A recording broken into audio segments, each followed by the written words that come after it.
Halo, saya Surya Anta, juru bicara Front Rakyat Indonesia untuk West Papua dan mantan tahanan politik.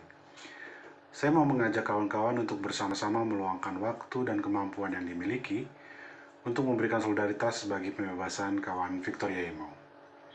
Bagi yang belum tahu Victoria Imo adalah juru bicara KNPB dan petisi rakyat Papua. Dia adalah seorang aktivis dan tokoh perjuangan sipil Gerakan Perjuangan Pembebasan Rakyat Papua. Victoria Imo saat ini ditahan dan sedang dalam proses peradilan di Jayapura. Dia dikenai berbagai pasal dengan ancaman pidana penjara 20 tahun hingga seumur hidup. Victoria Imo adalah seorang pimpinan politik gerakan sipil yang konsisten, berkomitmen tinggi, dan berdedikasi untuk rakyat Papua. Mengapa Victoria Imo ditangkap? Jika teman-teman mengetik nama Victoria Imo di Google, maka akan muncul berita-berita yang mengulang tuduhan aparat yang menuduh bahwa Victoria Imo adalah biang kerok kerusuhan Jayapura. Saya berani mengatakan bahwa tuduhan tersebut sangatlah tidak benar. Victoria Imo terlibat dalam aksi-aksi melawan rasisme pada Agustus 2019 lalu. Karena dipicu kejadian rasisme yang terjadi di asrama Papua di Surabaya pada tanggal 16 dan 17 Agustus 2019. Dalam kampanyenya melawan rasisme, Victoria Imo justru menyerukan agar jangan ada konflik horizontal antara orang asli Papua dan pendatang. Sebab bagi Victor, akar masalah rasisme bukanlah pendatang, melainkan kolonialisme. Setelah 1,5 tahun aksi rasisme terjadi, Victoria Imo justru ditangkap. Dan 24 Agustus 2001 ini akan menjadi sidang perdananya. Dia ditangkap dan diadili bukan untuk menemukan dalang dari kerusuhan tersebut, melainkan untuk meredam gerakan sipil di Papua yang menolak otonomi khusus, rasisme, militerisme, kapitalisme, dan kolonialisme.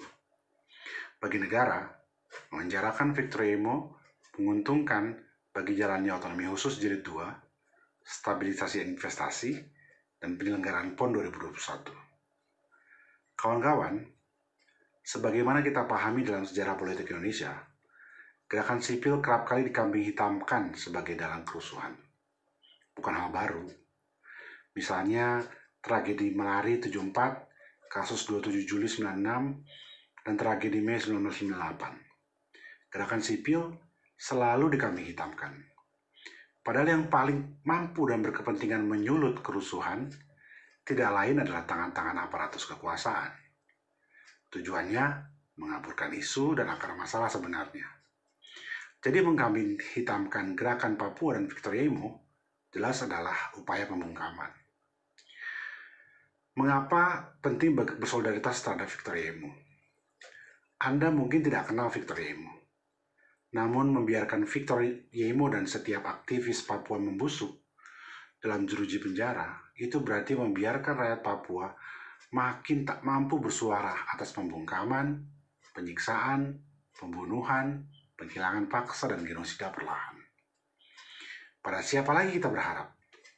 Sementara jurnalis nasional dan internasional sangat sulit masuk Papua.